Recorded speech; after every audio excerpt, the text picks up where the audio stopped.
Assalamualaikum warahmatullahi wabarakatuh. Kami dari kelompok Provinsi Daerah Istimewa Yogyakarta, dari web yang telah kami buat pada tugas mata kuliah metode kuantitatif untuk pengambilan sebuah keputusan, kita menyajikan beberapa informasi infografis perekonomian Daerah Istimewa Yogyakarta yang kami sediakan dalam bentuk web. Nah, di web ini kita juga melampirkan beberapa informasi terkait, yaitu seperti data, video, dan sebagainya. Nah, oke, masuk ke pembahasan. Nah, di web ini kita juga memiliki beberapa menu, yaitu terdapat menu home, menu profile. Nah, selain kita dapat menyajikan informasi, kita juga dapat menyajikan beberapa fitur-fitur lainnya, seperti halnya lokasi Daerah Istimewa Yogyakarta pada Maps. Nah, Daerah Istimewa Yogyakarta merupakan provinsi yang terdiri dari 5 kabupaten atau kota, yaitu terdapat dari Kota Yogyakarta, Kabupaten Sleman, Kabupaten Bantul, Kabupaten Gunung Kidul, dan Kabupaten Kulon Progo. Selain kita dapat melampirkan atau menyisipkan sebuah maps atau lokasi Daerah Istimewa Yogyakarta, kita juga dapat melampirkan sebuah video yang berasalkan dari YouTube. Nah, di sini kita dapat mengakses video ini secara langsung di web tersebut, sehingga lebih mempermudah kita. Nah, masuk ke menu selanjutnya, yaitu menu profile. Di sini kita menyediakan halaman yang berisikan mengenai anggota kelompok yang diketuai oleh Hipnu Hanafiyahya, Aryan Risaldi, Dolia Lady Apisa, Muhammad Purnama Aji, Ria Kurniawati, Dian Islamiati, Khairina Putri, Dinda Uswatun Hasanah, Zanuarita Suryandani, dan Dita Dewayanti.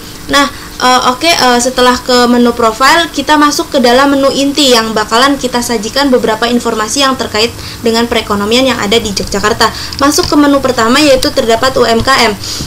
Nah, ke menu UMKM ini kita menyajikan sebuah informasi yang berkaitan dengan usaha kecil dan menengah yang ada di Yogyakarta. Nah, tentunya selain kita memberikan informasi, kita juga memberikan beberapa data yang kita kelola menggunakan Google Studio.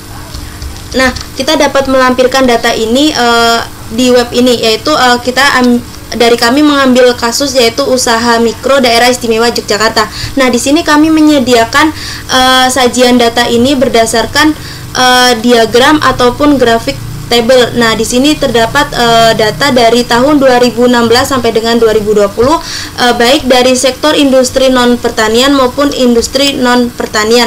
Nah, selain dapat menggunakan sajian berdasarkan tabel, kita juga menyajikan dalam bentuk diagram lingkaran. Nah, masuk ke menu selanjutnya, yaitu terdapat kemiskinan. Nah, pada menu kemiskinan ini kita memberikan informasi terkait kemiskinan atau tingkat kemiskinan yang ada di Daerah Istimewa Yogyakarta. Nah, seperti data yang kami peroleh dari dinas ataupun web yang ada di Daerah Istimewa Yogyakarta, terdapat jumlah penduduk miskin Daerah Istimewa Yogyakarta pada tahun 2019 yaitu sebesar 448.470 dengan jumlah penduduk sebesar 3.298.323 dengan persentase penduduk miskin sebesar 11,70%. Nah, dari data ini kita menyajikan beberapa tabel dan data mengenai jumlah penduduk miskin seperti diagram batang ini, dan disajikan ada beberapa persebaran penduduk miskin Daerah Istimewa Yogyakarta. Nah, masuk ke menu selanjutnya, yaitu terdapat upah buruh. Nah, di sini kita juga menyajikan beberapa informasi mengenai upah buruh di Daerah Istimewa Yogyakarta dari kelima kabupaten atau kota yang ada di Daerah Istimewa Yogyakarta. Baiklah, di sini dapat kita lihat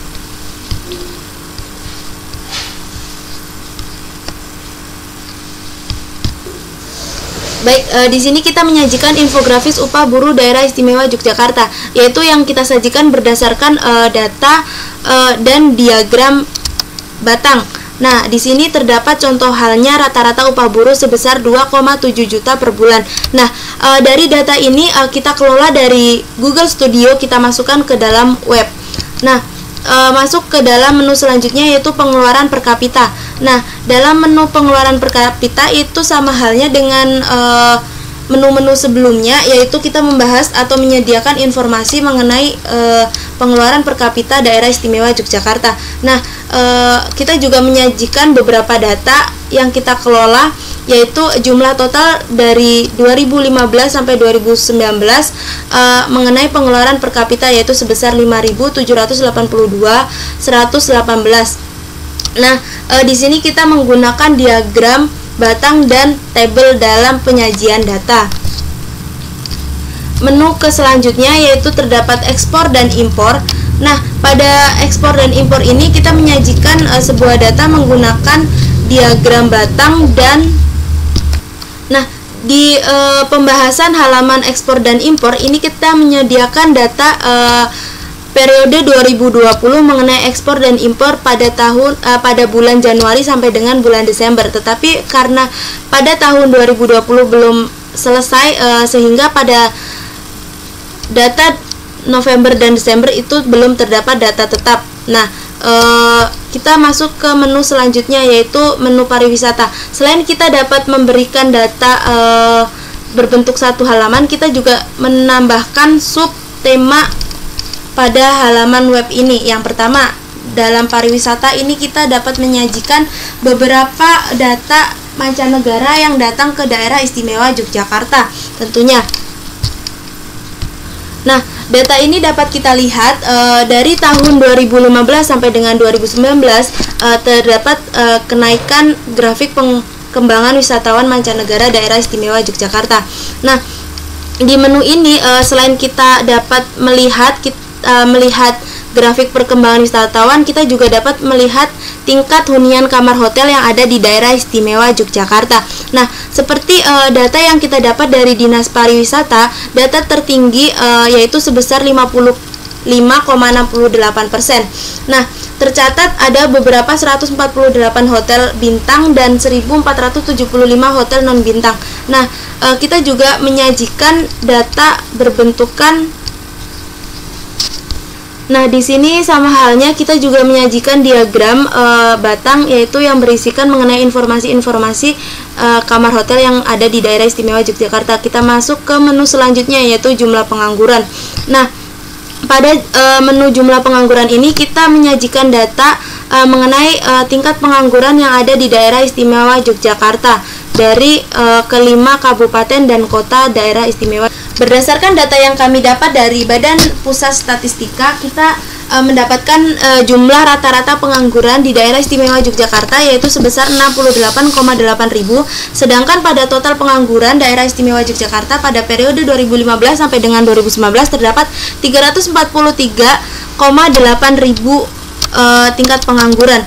Nah, selain kita dapat menyajikan dalam bentuk tabel ataupun diagram batang, kita juga dapat menyajikan dalam diagram garis. Nah, di sini dapat teman-teman lihat juga data tertinggi yaitu sebesar 3.483,00. Nah, kita masuk ke menu pendidikan. Nah, di dalam menu pendidikan ini kita membahas terkait tingkat pendidikan yang ada di daerah istimewa Yogyakarta. Tentunya rata-rata lama sekolah, angka putus sekolah per jenjang pendidikan dapat kita sediakan menggunakan situs Google Studio. Nah, di sini kita juga menyediakan tabel-tabel yang dari tahun 2017 dan tahun berikutnya. Nah, masuk ke pembahasan selanjutnya ataupun pembahasan yang terakhir itu terdapat indeks pembangunan manusia. Nah, di sini kita juga menyajikan beberapa informasi yang kita sajikan berdasarkan data yang kita peroleh menggunakan tabel dan diagram batang tentunya. Nah, seperti angka IPM Daerah Istimewa Yogyakarta pada tahun 2019 sebesar 79,99 atau mengalami peningkatan sebesar 0,46 dibandingkan pada tahun 2018. Nah, sekian dari presentasi dari kelompok kami. Inilah website dari kelompok kami yang telah kami buat sehingga mendapatkan beberapa informasi yang diperoleh dan dapat diakses dari segi manapun. Baiklah, terima kasih. Saya akhiri. Wassalamualaikum warahmatullahi wabarakatuh.